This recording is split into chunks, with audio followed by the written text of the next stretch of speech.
This episode is proudly sponsored by Main Street Magazine.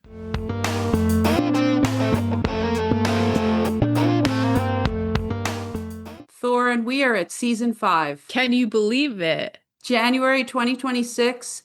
We are in the 5th year of Main Street Moxie. Welcome, welcome.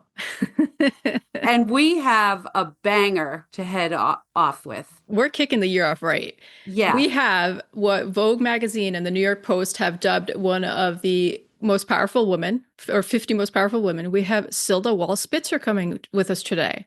And her resume is so long that I'm just going to give you the highlights. You ready for this? She is first and foremost a mother, a lawyer, an artist, a creator, a speaker, advocate, businesswoman, a leader, and a jam maker. And I can't wait to get into the jam making with her because I've tasted it. I've tasted all the flavors. It's delicious. Well, I'm super excited, and I know you've been talking about her for quite a while, and I'm so glad we finally got her on. And let's get to Silda. Let's do it.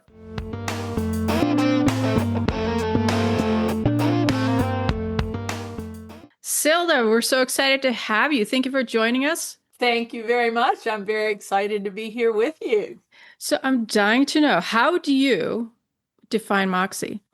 Moxie. It is such a terrific word. Yes. And concept. And I think I would like to riff a little bit on Walt Whitman. It contains multitudes for me. So and all of the components. So courageous spirit, being determined, having grit, backbone, perseverance, vigor, energy, spirit, verve, all of these things. An aspect of it is consistently surprising people. New levels of respect. So that involves a bit of an outperformance. Also having proficiency and know-how in things and being able to apply that. So all of those facets work for me because my own life and my own functioning has tended to be very multifaceted. For sure. just judging by your resume, I would say so. So I actually first met you a couple of years ago, and when it was through artistry, but I was like, oh, okay, I'm going to talk to Silda Spitzer, who, okay, she was the first lady of New York, but now I'm meeting her as an artist. And I met you with Tim Jones and had a wonderful experience learning about your art. And then from there, that you're a jam maker. Talk to us about that. What is your art and what is Silda's jam? Well, the art for let's see if I can kind of step back a bit and just say that I think the first step in life for me as a person was to understand what my purpose and vision was in life and effectuating that. And I actually, at the point that I became First Lady, did a little personal, like you do a strategic plan for a company. Okay. I did a strategic plan for me as an individual, and that has been very helpful, guiding me through. I would say for me, it's about being in service to build positive, sustainable community, and creativity is a very big part of that for me. And so in doing that, recognizing that for me, I am most fulfilled when I have impact that's actually embedded in my work. For a number of people, I think that work can be one thing and the way that they feel purposeful, it more broadly can be separate. So, you can have a job working as a CPA and doing a really great business on the CPA accounting side, but maybe that's not fulfilling individually. So then you go out and you have your philanthropic work, your other community work, and other ways that you are doing that. But for me, I found that having impact embedded in my work is the way that inspires me, keeps me energized, keeps me created, and moving forward. And so I would say kind of when one path closes for whatever reason, finding another way to achieve that vision and purpose, you have to stay open and let the universe tell you the ways that feel authentic for you, for me. And so now we come back to how I met you, what I do and am doing at the time. It is multifaceted. I have always been an artist at heart. Mom was an artist, so from a very early age, she encouraged that part. But because I felt like I would need to earn a living and do some other things as part of it, I'd love to be at the level of a Van Gogh or Michelangelo, where I felt like, okay, I'm going to be able to support myself as an artist. I think I did not have enough moxie at that time, and it's taken me till now. But I always thought that I would be on the Grandma Moses plan.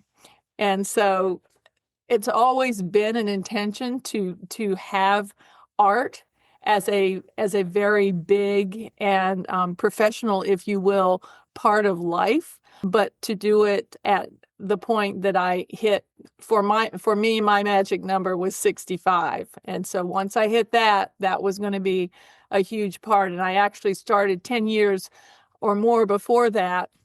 In my sculpting work and art, I always have been doing something each year, but it was about when that was going to move up into center stage. So, as a woman, I love this. I have a friend, and the two of us were always like, yes, we can do it all, but we cannot do it all at one time. So I think the notion of staging things has been helpful for me and stopped me from being frustrated at different points when it's like, right now, I need to focus on X and Y, and I will get to Z and then back to A again at the other point when it's the right time. So have you always been so self-aware of when you know you need to stage and that staging is part of the plan and your sense of purpose? I mean, you sound very introspective, but in a productive way, not rabbit holing, but strategically setting out a vision for yourself. It's been a learning process. I think part of this was growing up very, very aware that my mom, who loved being a stay-at-home mom, but also had a number of other talents that were frustrating because at the time she was growing up, there was not the same opportunity, I think, for women or the open expectation for being able to juggle a lot of different roles, particularly on the more professional and earned income side of things. And so because of that, I've always thought about role and how to do this and what I wanted to make sure I did do to be able to move forward in a way that would be fulfilling for me and for family, my children. So I have thought about it a lot. I think it has taken me my lifetime to get to the point where I am now, and experimenting in different ways. I do think having the idea of a business plan and applying that strategy to one's personal life is something that has been very empowering for me and helped me try to be able to take look backs each year and kind of see where I am and say, have I accomplished this? Have I accomplished that? Is there some place I can focus more or less? So having that framework has been very helpful for me. And I think it grew out of my work life, honestly, and doing strategic planning around different things. It was like, I need to do this for myself.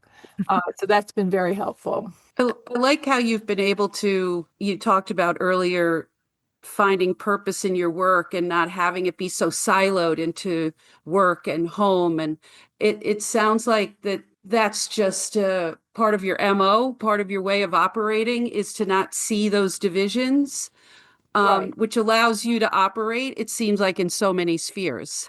Right. And again, I think a bit of evolution. I, started out as a a corporate lawyer, but the reason for me personally wanting to be the corporate lawyer was mergers and acquisitions, is I really wanted to see how the business world thought, how it approached things, because I ultimately wanted to do human rights work. And so felt that I had to be able to do it in a way that would resonate and be effective with that business community in order to make it stick, make it work. So it was important for me to understand that dynamic and live it and be in that dynamic. So in my head, I carried that purpose, even though what I was doing was deals. Right, right. In that Wow. moment, very hardcore deals. And then as I later on was doing some work in finance, and I found that in doing it, if I didn't have that piece, that I was hoping I could do sustainable investing as part, impact investing as part of what I was doing, and be single bottom line. But that's when I started saying, okay, if it's just the finance piece of it, I didn't have an interest in that, making more money for the sake of making more money. But if I can make money in a way that's going to further a business that I feel like is going to really pave the way for 21st century economy and move us forward, that's exciting to me, and it's Right. fulfilling to me.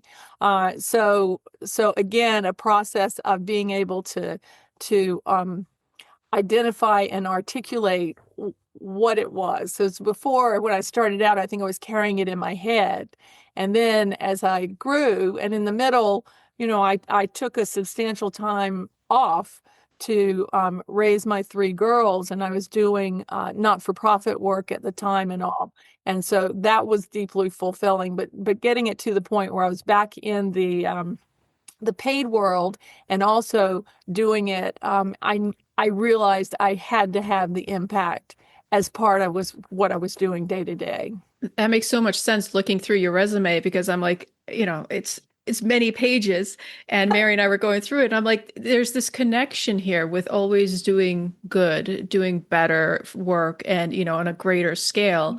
And discussing it, Mary not knowing you, me knowing you a little bit, it's just so interesting seeing that thread, that yeah, sure, you come from this corporate lawyer world, but you go from that and everything in between to this arts side. And as Mary said, it's right and left brain.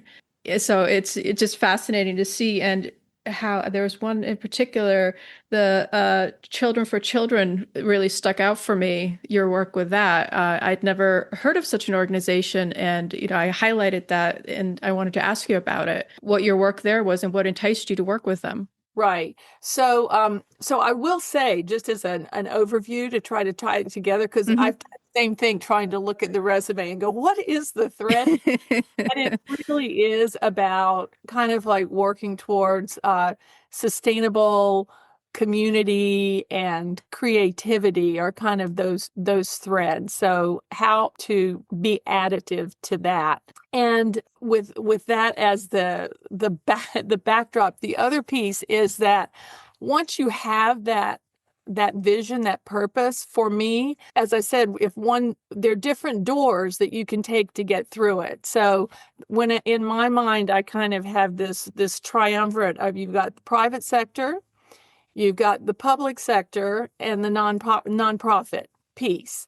And so what you can do, you can do additive things, powerful things in all three of those different ways. So if the opportunity is there to do things through the public sector, great, do as much as you can there.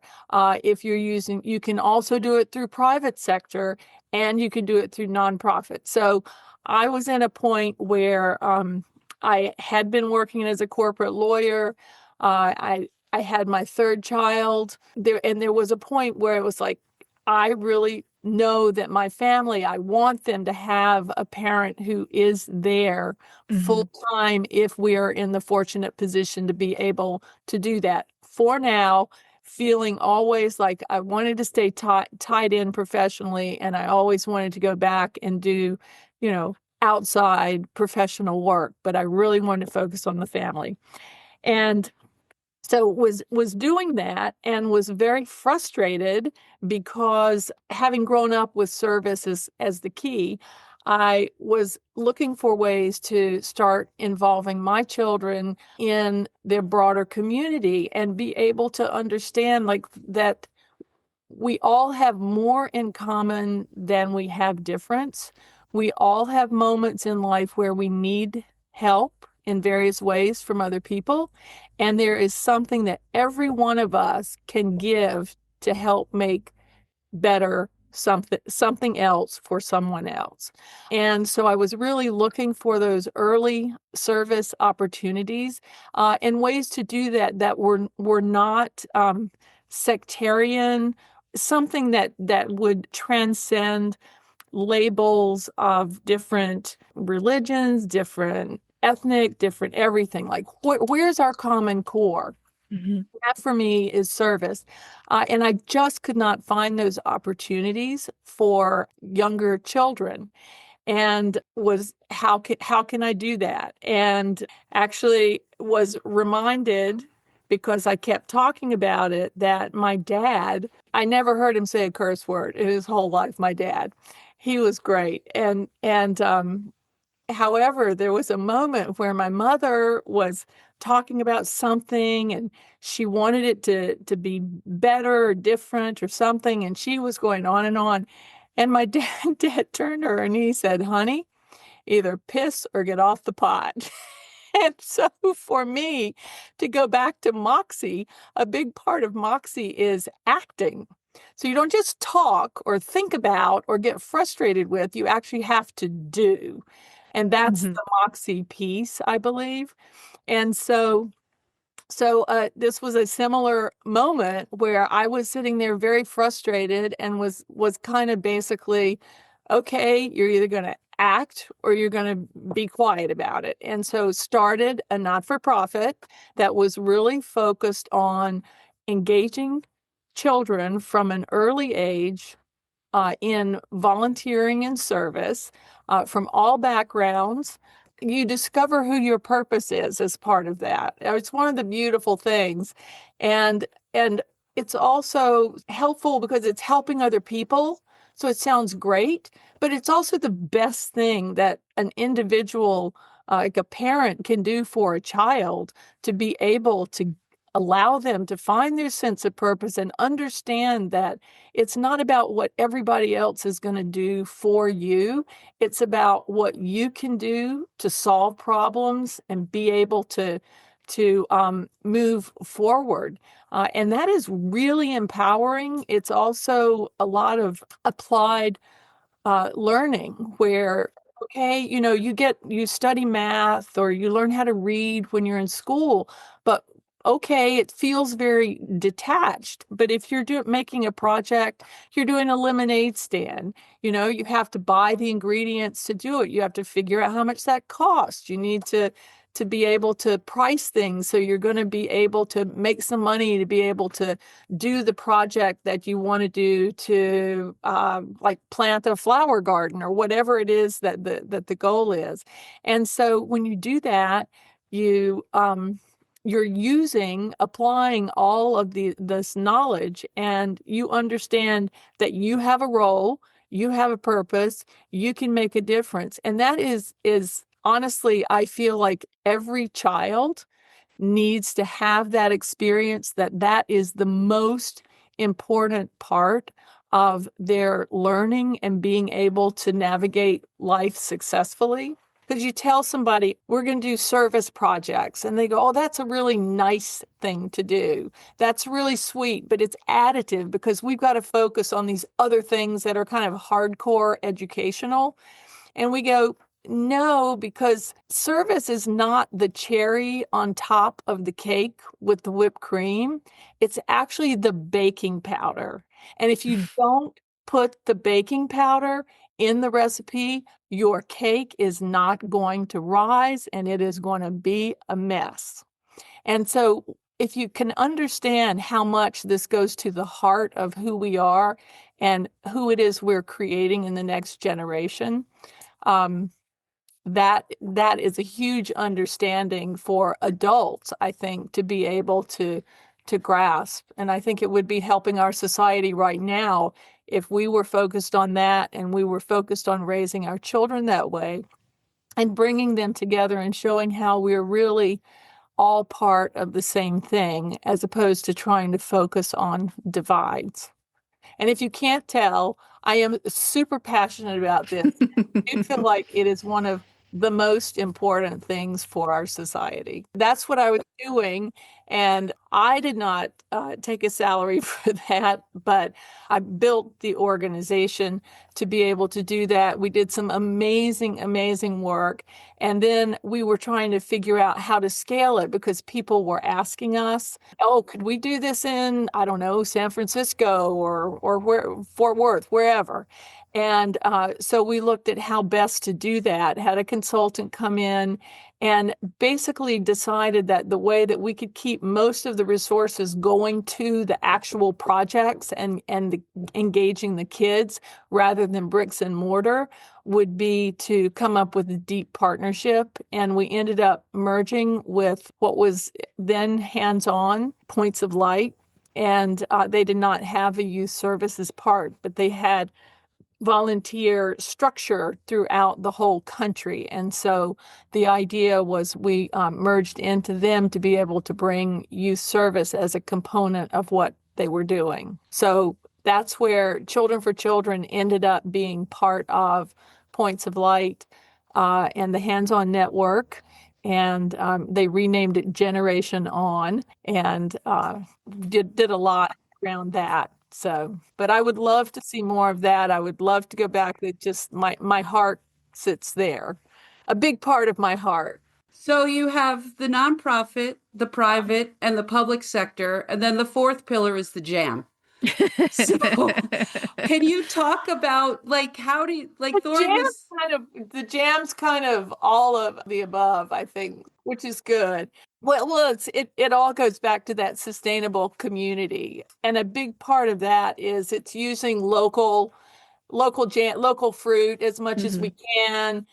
We try to use New York maple syrup to do it. So it is this jam company that is making smaller batch New York based jam.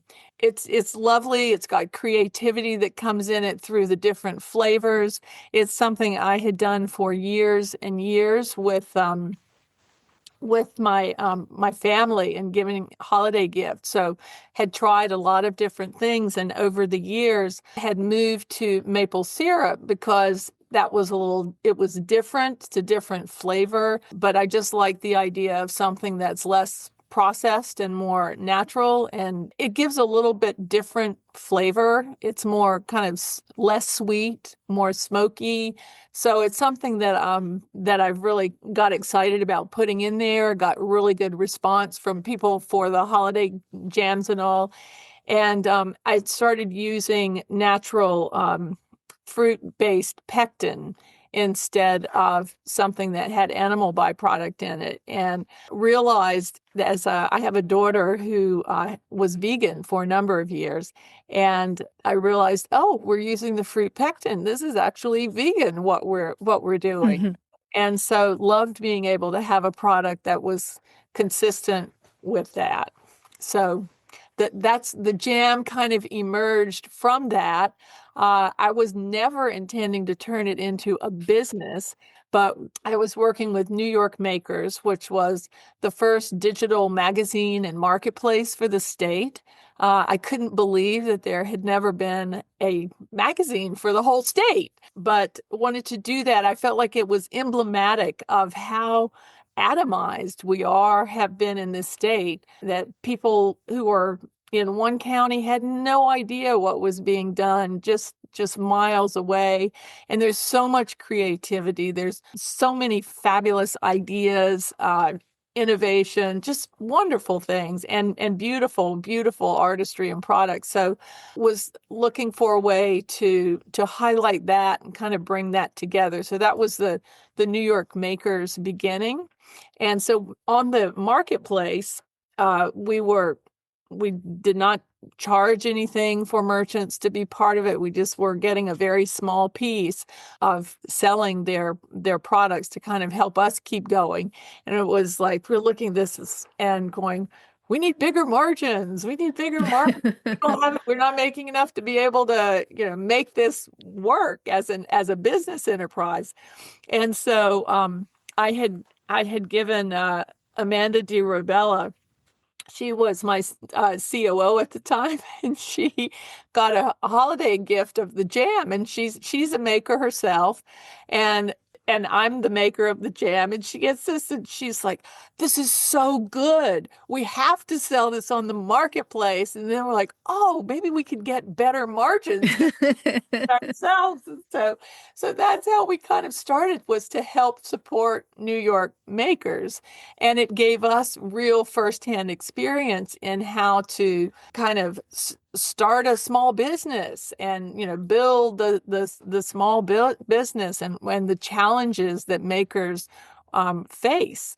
And so it was just a wonderful kind of win-win for us to do it, except that the two of us were making the jam when we started. And it was like, this is crazy, because it was too much. The orders got to be too big.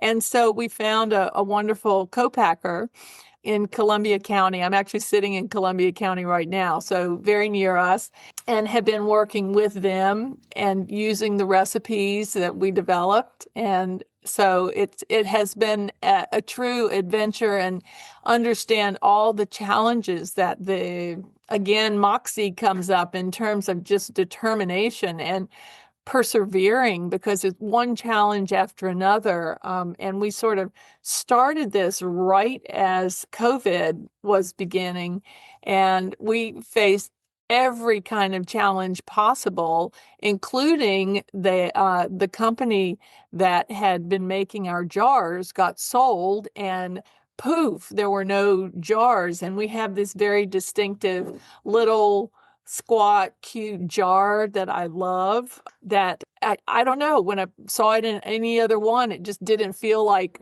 our jam. And so eventually, miraculously, they appeared again. And so it was wonderful, but went on quite an adventure just for jars. And it sort of was that way for a number of different things along the way. That's amazing. Was this a childhood activity that you did, or something as an adult? No. I would say I watched my parents and grandparents do a lot of canning and preserving. I grew up in North Carolina in a family that was sort of where service was kind of preeminent. My dad was a hospital administrator back in the day when healthcare was actually it was a publicly chartered hospital.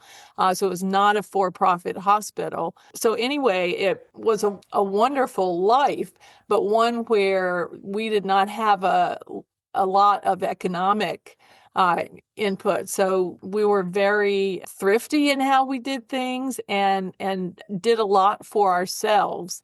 So, my grandparents, we all had gardens, and we would go out, and I would say I was a very reluctant person to go out and pick tomatoes or whatever else was growing. But, we would go through the summer, we would watch things grow, and then they would get harvested, and then they would get canned or preserved. So I grew up with that being a part of a cycle that I would watch, and would be bludgeoned into participating reluctantly, I think. It's like, I am never going to do this as an adult.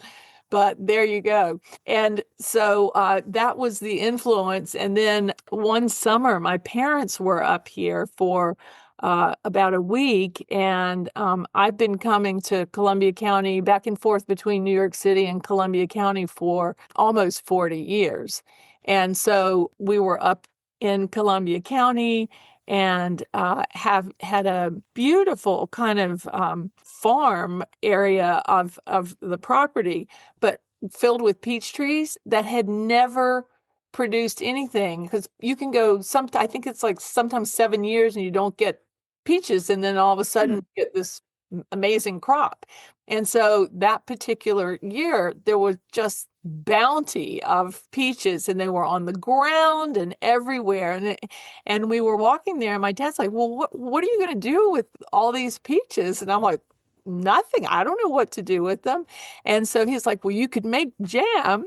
And I was kind of, "Well, I have no idea how to do that." He's, "Oh, it's easy." So we went out and got the jars, and we got all the different things, and then we stood in the kitchen, and my girls were young at the time, but they were, I don't know, 7 or 6, the oldest one, and on down there. I have 3 girls, and one of them, I think the oldest, snapped a picture of us in the kitchen cooking that first pot of jam. And so I'm sitting there watching my dad and my mom as they show me how to do it. And who knew, when we did it, we had like 70 jars. And then I was like, well, what are we going to do with all of these jars? And so that's when we decided to start giving them as holiday gifts. And that just kind of grew and grew and grew for a number of years. And so I found it fun to try to experiment with different flavors, try to come up with things that are make you feel like home, but also maybe a little different. So, we've got a recipe for cherry pie, which is it's cherry jam, because I love cherries, but it also has some of the spices in it that you would expect if you were having cherry pie. And so having that little bit that's a little different. And then we've got a gingerbread peach. We've got a strawberry rhubarb, which is super popular. And then blueberry elderflower. I love the elderflower flavor. And I came to that late in life, and it was like, oh, it's just beautiful.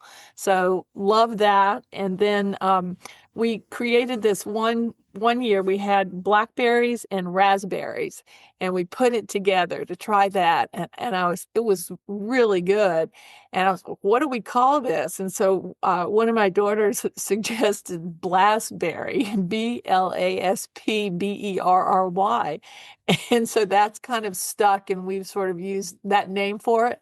But we have to put down underneath it what it is, because it seemed very obvious to me, but I think people did not have a clue. Like, they're just going through a store, and they're not looking at, well, what does that mean? And their brains aren't going to process this. So we put on there, it's blackberry plus raspberry, and it's really good too.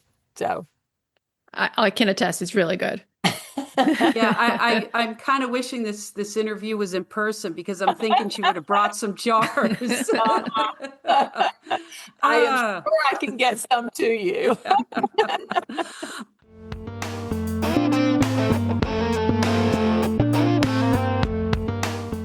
This episode is proudly sponsored by Main Street Magazine.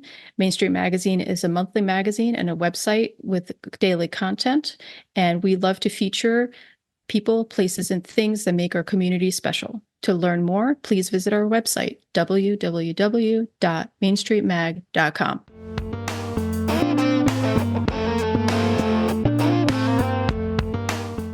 Another current pursuit of yours that looks so interesting, because we actually did an episode about this person on the podcast in a Moxie by Proxy, where we explore a historical figure.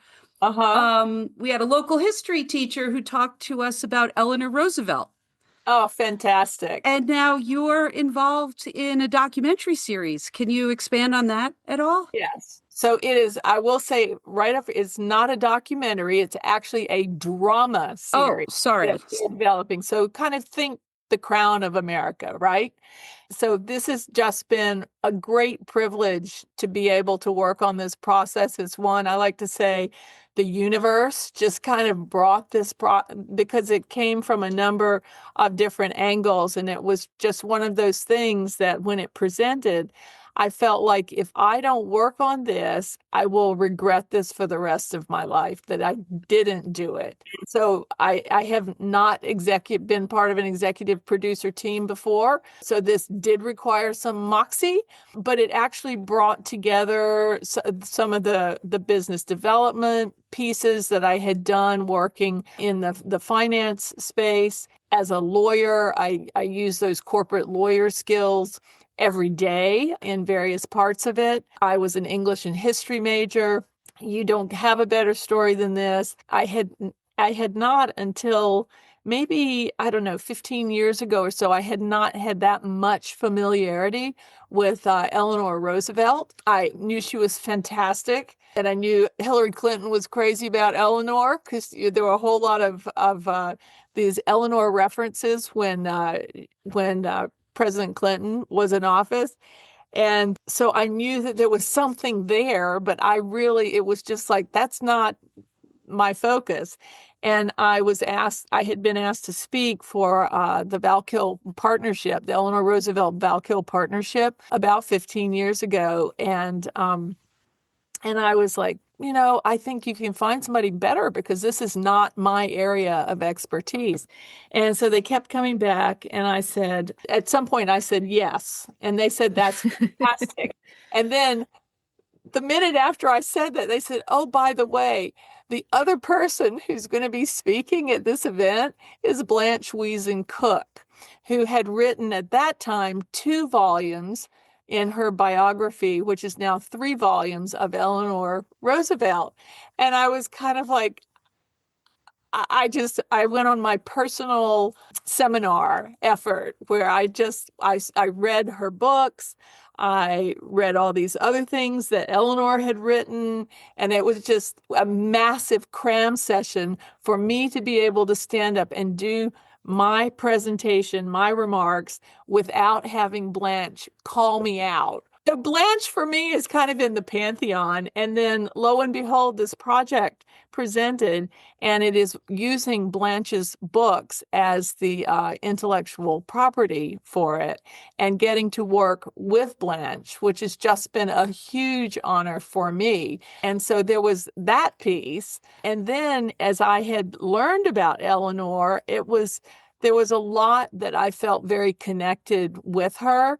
I think her role as First Lady of New York, among the many other things that she did, and I remember having been at the mansion and looking at how they had converted an area into the pool for Franklin to be able to swim to do his exercises to help overcome the ravages from the polio he'd experienced, and thinking, wow, Eleanor Roosevelt walked on these steps. So there was that piece, and I've come to realize a lot of our life. I would say I am not on the scale of Eleanor, but in terms of the entrepreneurial piece, the creative piece, the constant learning and growing piece, I really relate to her a lot. I hadn't realized until I was doing this work that she started this Valkill Industries to help farmers who weren't making enough during the Depression to be able to make some more income.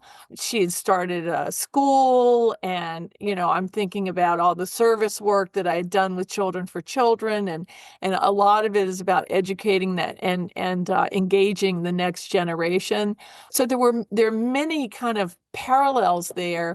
And I guess we're both on the Moxie path, because I can't think of anybody who has more Moxie than Eleanor. No.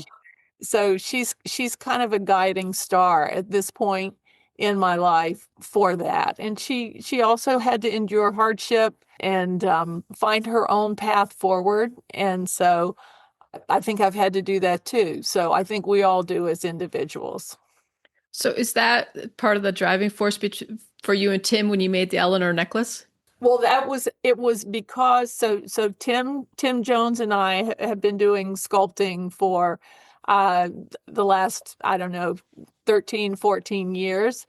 And we do a lot in metals, and we had done some pearls that we had done a piece that was just like a necklace, because pearls have so much symbolism to me, and they're beautiful, and both of us tend to love things that have spheres, Tim and I.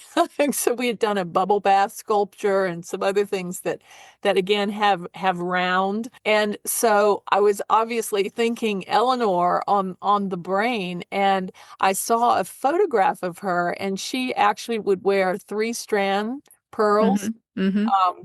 And so, we had just finished this work called Pearls, and then I was thinking, gosh, this Eleanor wore pearls and what it meant and how many lives she touched. So it's a very abstract work that we came up with a 6-foot column, because Eleanor was actually, according to Blanche, really 6 feet tall, even though she told people she was 5'11".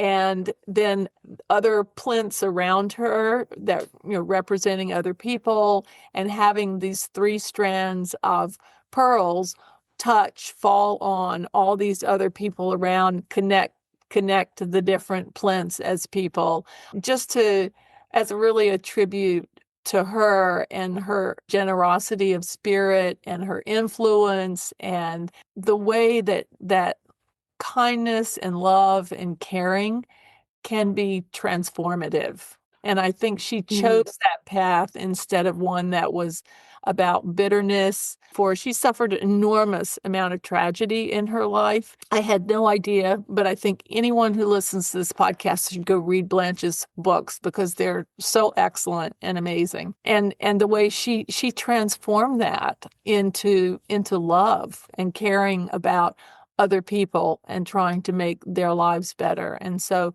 that completely grooves with how I was raised, what I believe, and hopefully the power that brings for both of our lives going forward. And is there a timeline for this? Is it still in the planning phases, or?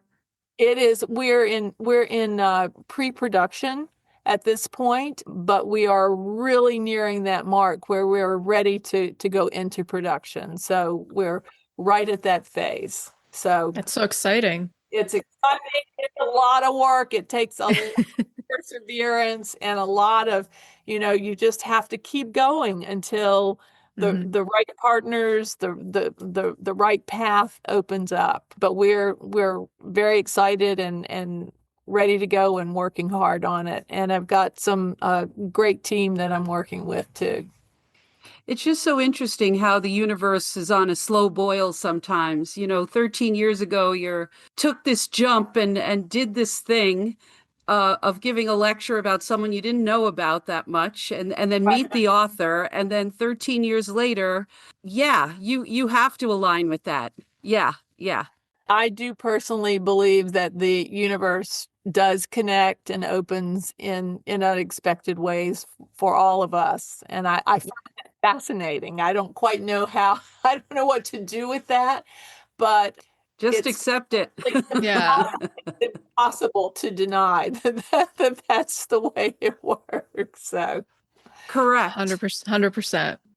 One of the things on your resume, which I work in career resources sometimes, and I had a young woman who was wondering whether she should put full-time mother on her resume.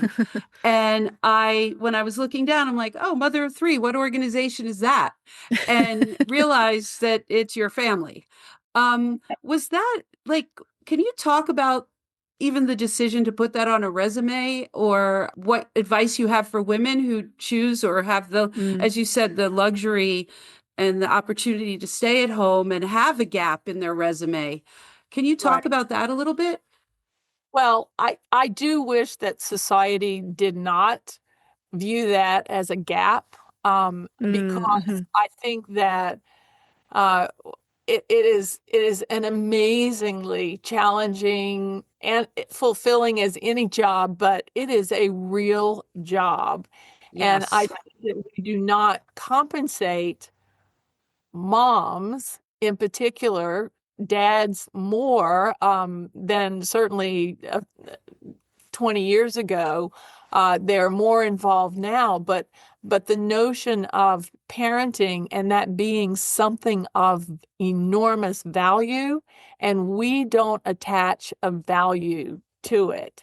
And so one of the ideas for putting it on the resume, and I learned so much from being a parent, and it expanded my skill set, my approach to problem solving and things like that. And I just feel like it should be something that people look at and go, wow, this is really this is really part of forming who you are, and is something that should be valuable, instead of it being something that feels like, oh, it's a distraction, that Mhm. you're not serious about your career because you're going to take this time and try to figure out how to make sure your life includes the parenting piece. So it was a conscious decision to put it in there. I had not seen that before. And it's kind of like, it needs to be there. And if somebody doesn't value this, then it says more about them, and maybe something that could be better about our society. Yes, agreed. 100%. Agreed.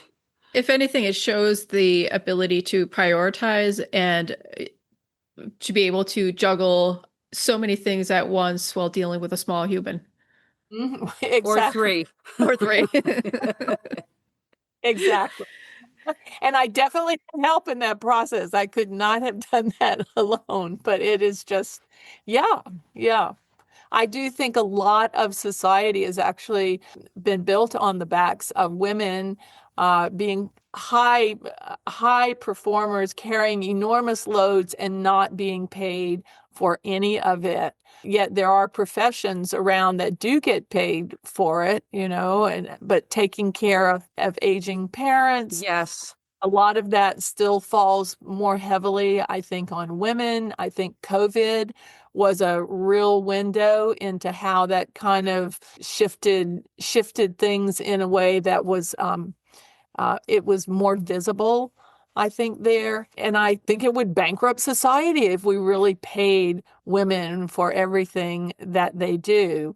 And I do think it's important to be valued. I think the professional opportunities that used to be available to women, which were very limited, say nursing, teaching, being a secretary, think about where those fall on the pay scale and where society values them. And if you look back at your life and say, who were the real influences on your life? Obviously, your parents, your mom, your teachers, all of those were so formative and so important.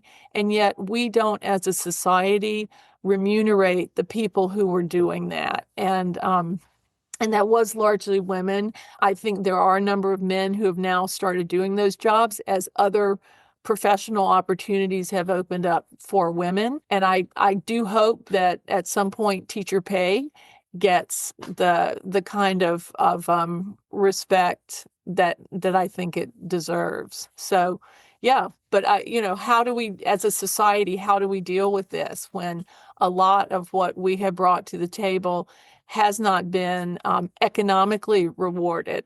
And it creates all kinds of challenges down the road when women are doing all this work and then sometimes are left where they've been in a relationship, they're single, they have children, and you look at how that reverberates for the opportunities that are available for them and for their children. So big problems that I would love to be able to find a better path forward. But I think we start by having all people be able to have opportunities to work and figure out how to balance their own lives in a way to move forward. So I'm very grateful for the women and the pioneers who went before and have kind of made it possible for us in this day and age to have the opportunities that we do. Agreed. Well So, yeah. said. Yeah. I'm sure if there's an opportunity to work on that problem, you're going to be at the head of it. Okay, Thorin, it's time. It's for the it's time for the final Get ready, question. Silda. Okay. We always like to ask everyone. Mary and I don't like to use the word failure. We learned very early on when we started this podcast that did not, explain well enough. But in adversity or challenges, when you are faced with those, what would you advise someone who it could be small, it could be large, or anywhere in between? How would they proceed? How should they proceed based on your definition of Moxie and from where you have gone through life? How would you advise them? Well, first of all, I think that they take a deep breath make sure that they're taking care of themselves first, health wise, eating wise, exercise, sleeping as much as they can, to kind of make sure they have balance, and make sure you have a strong friend group, which means that you're a great friend to them as well. But that is so essential, your friends and family.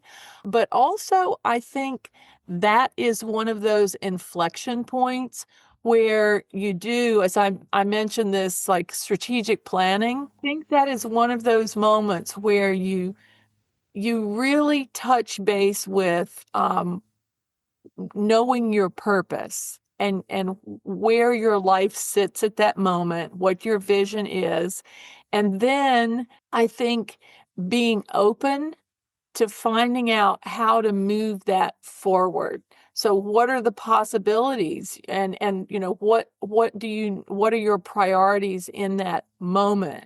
So you're looking for what it is you need, and you're also at the same time though being open to find out how to move that forward, because I think life kind of presents those possibilities. And then you have to kind of step over the fear and the uncertainty and actually act. Right. So I think that those three components, so it involves the planning, if you will, then the openness and seeking to find where the opportunity is that feels authentic, that feels right, that is answering whatever those needs are that are the priorities at the moment. And then you have to kind of like take the deep breath and step over whatever the uncertainty, fear, say, oh, I've never tried that before. Okay, that doesn't mean you can't do it. You just Yeah. move forward and you do it, and you're going to learn and gain your proficiency by doing it. There's only one way, and that's to just get on the other side of anything that's holding you back. And then you're a person with Moxie. Yes, That's how it works. it's a recipe, just like jam. It's a recipe. Love Well, it. Silda, thank you so much. This has been a real treat. Yes, I've enjoyed it enormously.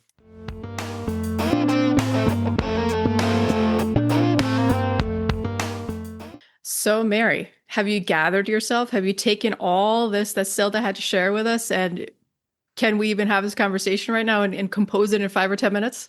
Okay, I just want to say Silda for president. She I know, right? is amazing on all Phenomenal. levels. Phenomenal. You know, my life design background, I Yes. love that she is just a natural, like everything that she said about how she conducts her life Mm-hmm. is Mm-hmm. so life design, and she does all of it with such humility and authenticity. Yeah. So I love how she's unafraid, that she recognizes she might not be good at everything, although she does seem to be good at She everything. she kind of does, right?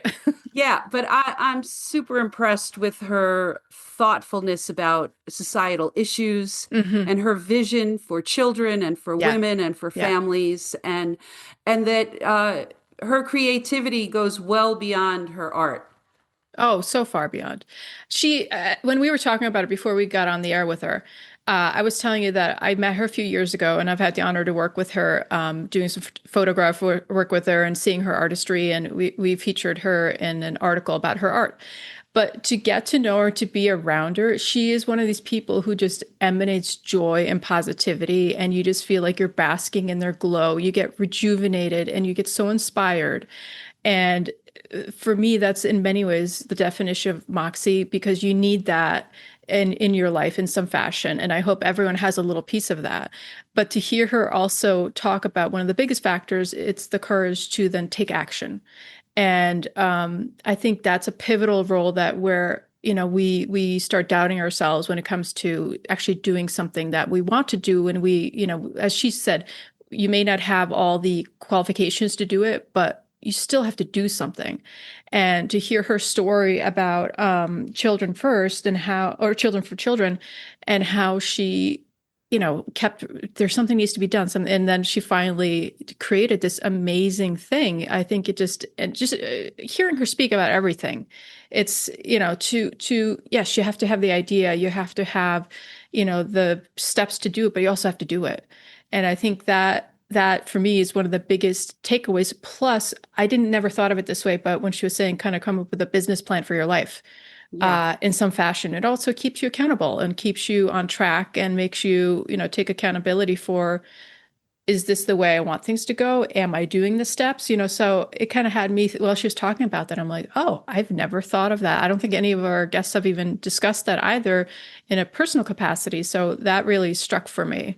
I don't know about for you. Well, yeah, I mean, the bias to action, the doing, and just getting out there and trying it. And also that business plan, well, it sounds kind of dry and formulaic when you think of a business plan, like as a document. But with her, I think it keeps her focused on intentionality Yes, yes. and how to live that life in alignment with her purpose Yeah. and moving forward in ways that are authentic to her, and that she keeps a check, that she's not just drifting. Yeah, yeah, So yeah, exactly.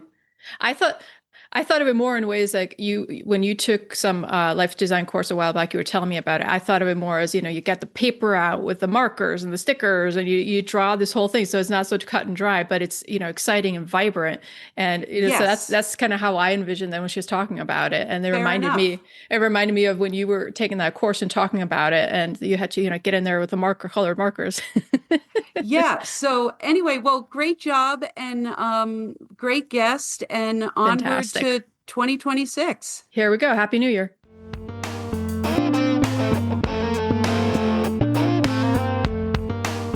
This episode is proudly sponsored by Main Street Magazine.